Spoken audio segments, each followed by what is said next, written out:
Guys, gals, and everyone in between, wait till you see what I just got. Are you a dissectologist? Do you know what a dissectologist is? Someone who loves jigsaw puzzles. That's me. That's me. And I know there's a whole bunch of people that do. So check this out. Do not sleep on your local public library.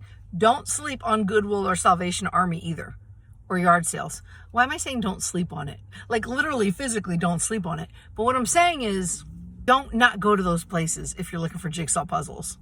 I saw my local public library, Eastern Monroe Public Library in Stroudsburg on Route 611 across from Walgreens. Shout out! They sell jigsaw puzzles. So I was like, hello, I'm totally going to go there. I got 4. Wait till you see them. Just wait. Climate change puzzle. Look at that. Look what it says. Protect, respect, love. I mean, what? Climate change. Why aren't we? Climate changed. Because I'm reading it backwards. I mean, look at this. $4. $4. 4.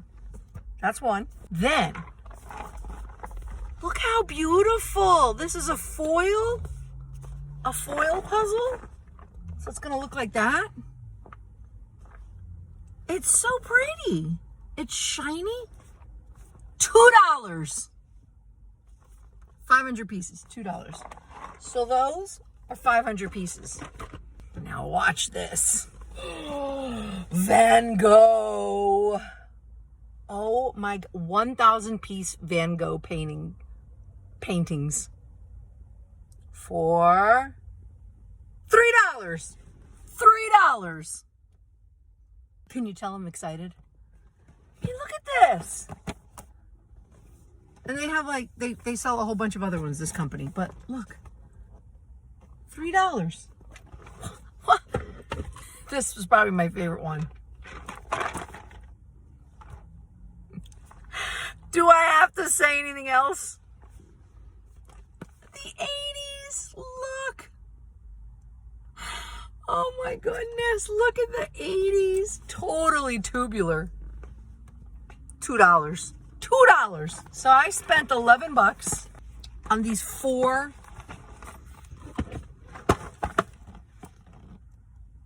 amazing puzzles. $11. And I asked the lady when I was checking out, I'm like, do you know if they have all the pieces? She's like, well, there's like a volunteer group that comes in and like organizes them and takes care of them. So I'm pretty sure they look through it to make sure. And if it's missing a piece, they'll let you know. Honestly, I don't even care if it's missing a piece or 2. I'll survive. I'm just so excited for 4 new puzzles, new to me, for $11. I mean, look at this. Look at the pattern. Look at this. Is that not beautiful? What does this retail for? Like 12, 15, 20 bucks? It's beautiful. I mean, 80s? You know I'm going to be rocking some Cyndi Lauper when I'm doing this. So go check out your local public library. See if they sell jigsaw puzzles. Go check out the Goodwill. Go check out the Salvation Army. Go check out yard sales. Amazon has good puzzles too. But I got 4 for the price that I would probably pay for 1. Five Below has really good puzzles too, by the way, for $5. So there's lots of places. And the best part is these were, I guess, already used, I'm assuming. So they're being, reused. So it's one less thing in the landfill because I'm going to hold on to these probably forever. Maybe I'll pass them down to my kids and then my kids will probably say, I don't want this, or donate it. Just don't throw things out if somebody else can enjoy them. So I'm super excited. Yay!